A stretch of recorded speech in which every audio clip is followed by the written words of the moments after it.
Há cerca de 2000 anos, no período de uma das celebrações mais significativas para os judeus, e poucas horas antes do evento mais importante em toda a história da humanidade, Jesus se reunia com os seus discípulos ao redor de uma mesa.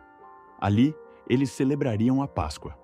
A Páscoa era uma celebração anual que funcionava como um memorial para os hebreus, os fazendo se lembrar de como Deus os libertou com mão poderosa da escravidão do Egito e do sangue do Cordeiro que os livrou da morte. Na 10ª praga enviada pelo Senhor, o alvo era os primogênitos. Mas para que os hebreus não sofressem tamanha perda, Deus ordenou que seu povo sacrificasse um cordeiro de 1 ano, sem defeitos.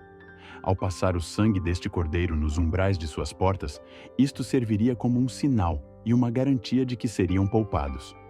A promessa era que o anjo de Deus passaria por cima das casas marcadas por este sangue. E assim o Senhor fez. Naquela noite no Egito, o povo de Deus foi poupado por ter realizado um sacrifício como lhes fora ordenado. Naquela noite, no cenáculo em Jerusalém, os discípulos de Jesus celebravam a Páscoa na presença do próprio Cordeiro de Deus. A Páscoa era uma celebração familiar. Os judeus foram instruídos a se reunirem em suas casas com suas próprias famílias e, no máximo, com seus vizinhos caso a família fosse pequena. Mas como vemos, a ceia oferecida por Jesus não seguiu esse padrão. Ou será que seguiu? A mensagem era clara. Uma nova família estava sendo estabelecida, a família de Deus. E ao lavar os pés dos seus discípulos, Jesus ensinava o que significava ser parte desta nova família. Eles eram chamados para servir a Deus e uns aos outros. Os elementos receberam novos significados e, assim, a ceia do Senhor, celebrada até hoje em nossas igrejas, estava tomando forma. Naquela mesma noite, depois de celebrar uma refeição que relembrava a libertação dos hebreus, Jesus seria preso. Que grande paradoxo!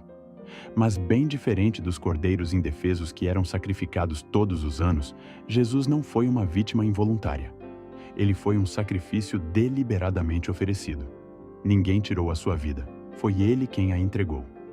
Mesmo sabendo que seria traído por Judas, negado por Pedro, abandonado pelos seus discípulos e rejeitado, nas futuras gerações, por aqueles que não quisessem se render ao seu senhorio, Jesus nos amou até o fim. Naquela noite em Jerusalém, uma Páscoa singular estava prestes a acontecer. Enquanto os judeus sacrificavam seus cordeiros, o perfeito Cordeiro de Deus seria entregue como propiciação por nossos pecados.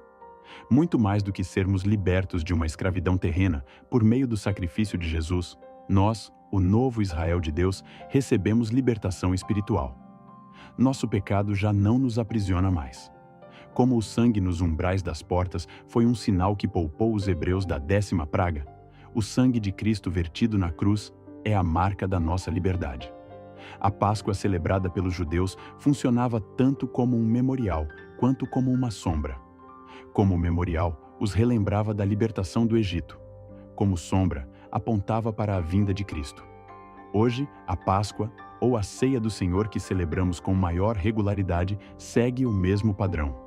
Como memorial, nos relembramos do sacrifício de Cristo. Como sombra, ela aponta para a futura festa messiânica, o dia em que a noiva, a família de Deus, há de cear em plena unidade com o noivo. A morte de Jesus nos trouxe vida, mas o Cordeiro que voluntariamente se entregou e cujo sangue vertido nos trouxe a liberdade do pecado e a segurança da eternidade nos céus, ressuscitou. E com ele, logo cearemos. Nesta Páscoa, relembre da morte de Jesus e do seu sangue que nos cobre e nos garante a vida. Mas volte também o seu coração em grande expectativa para o gozo eterno que nos espera nos céus. Maranata, vem Senhor Jesus.